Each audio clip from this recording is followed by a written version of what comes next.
Parlons de plan factoriel partiel. On revient ici sur ce tableau-là. J'ai quatre paramètres à faire varier. Supposons que j'ai une expérience où j'ai quatre paramètres à faire varier.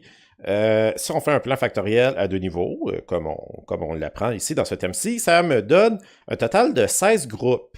On a vu précédemment, dans le thème précédent, que quand on fait un ANOVA, il faut au moins deux réplicas par groupe de données pour que ça donne un degré de liberté de 1. Parce que si on a seulement un réplica, si on a seulement une donnée, ça donne un degré de liberté de 0, ce qui fait des divisions par 0, ce qui n'est pas bien.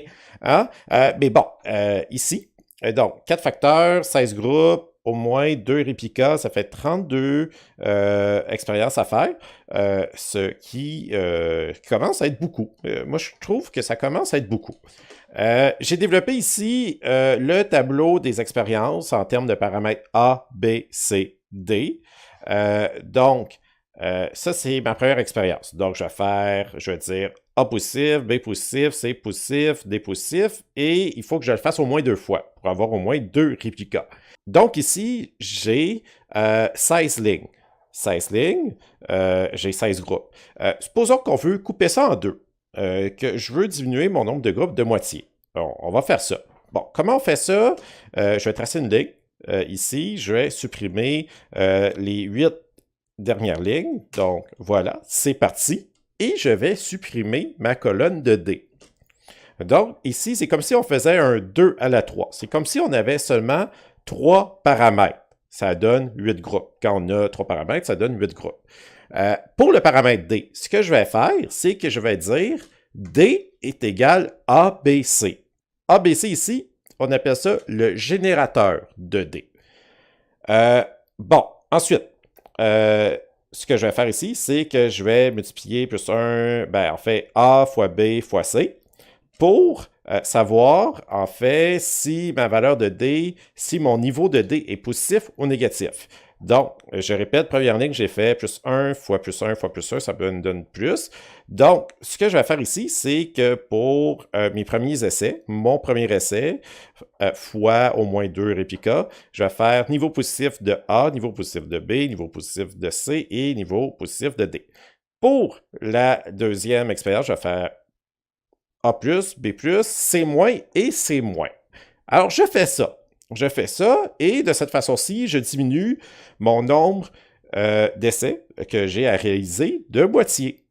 J'ai ici développé le tableau des paramètres simples, des interactions de paramètres entre 2 paramètres, entre 3 paramètres et entre 4 paramètres. Si on analyse bien le tableau, on voit que le paramètre A, ici la colonne du paramètre A est égale à la colonne du paramètre de l'interaction entre les paramètres B, C, D.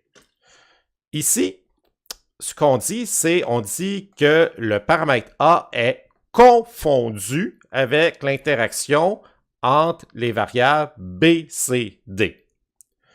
Cependant, on peut poser l'hypothèse que l'interaction entre 3 paramètres a très peu d'effet. C'est très peu probable que vraiment 3 paramètres, l'interaction entre 3 paramètres ait un effet statistiquement significatif sur les résultats qu'on a acquis lors de notre expérience. Donc, ce qu'on va faire ici, c'est qu'on va dire que la somme des carrés liés à l'interaction entre les paramètres B, C, D est égale à 0.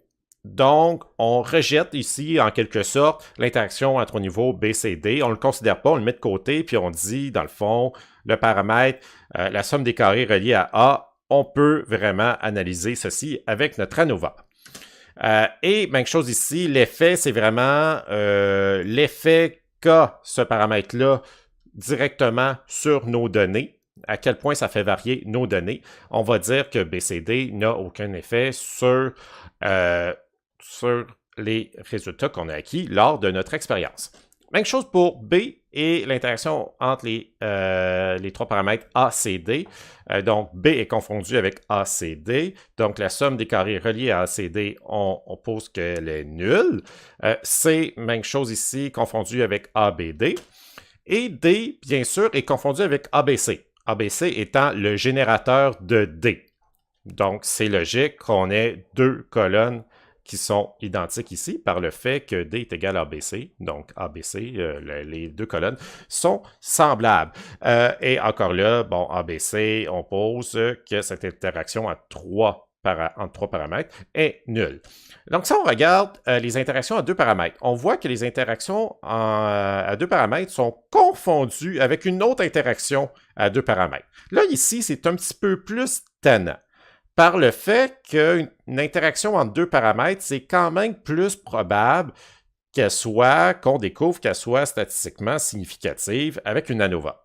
Cependant, dans ce cas-ci, on peut rien sortir de notre analyse ANOVA par le fait que si on trouve une somme des carrés statistiquement significative reliée à AD, ben on ne sait pas si ça vient bel et bien de AD ou de BC.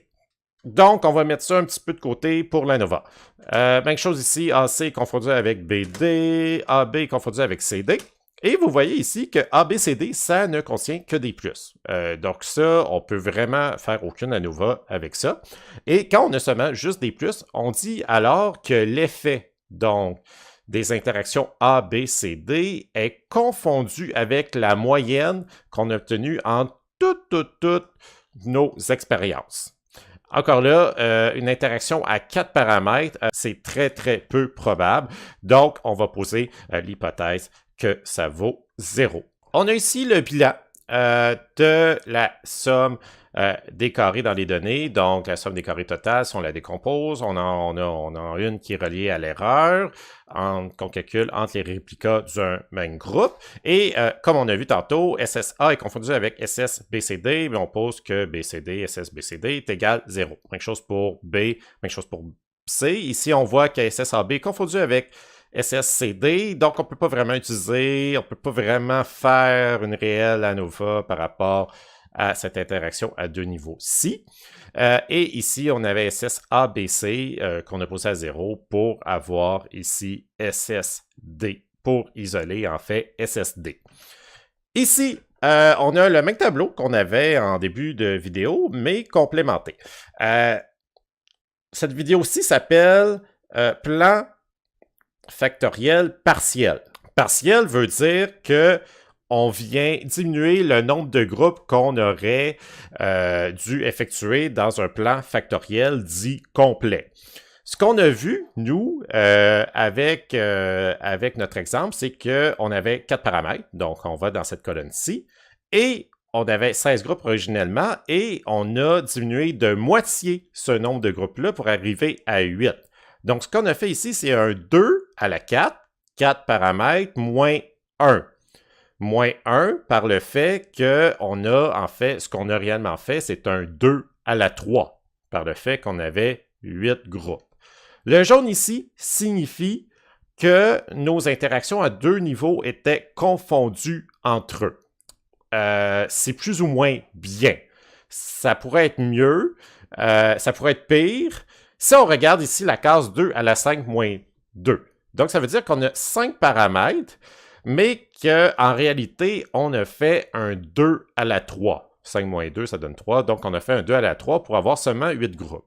C'est rouge par le fait que nos interactions à un niveau, donc nos paramètres uniques, étaient confondus ici avec des interactions à en deux paramètres. Donc, dans ce cas-ci, on ne pourrait pas vraiment faire une réelle ANOVA qui a de l'allure.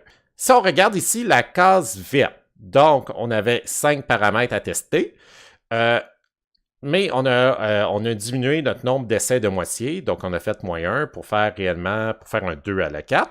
Et ici, nos interactions entre deux paramètres n'étaient pas confondues avec d'autres interactions à deux paramètres. Donc, on est réellement capable de faire une conclusion sur nos paramètres uniques, donc nos variables simples, sans interaction, et les interactions à deux niveaux, qui sont quand même très probables dans n'importe quel système.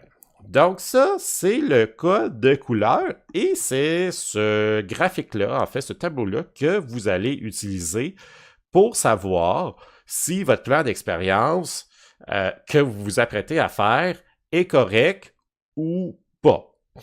Bien sûr, une case blanche ici, c'est parfait. Vous pouvez tester toutes les types d'interactions entre tous les paramètres, mais ça vous demande beaucoup de groupes, donc beaucoup d'essais. Donc, vous allez diminuer votre nombre d'essais pour avoir une case verte au mieux ou au pire une case jaune.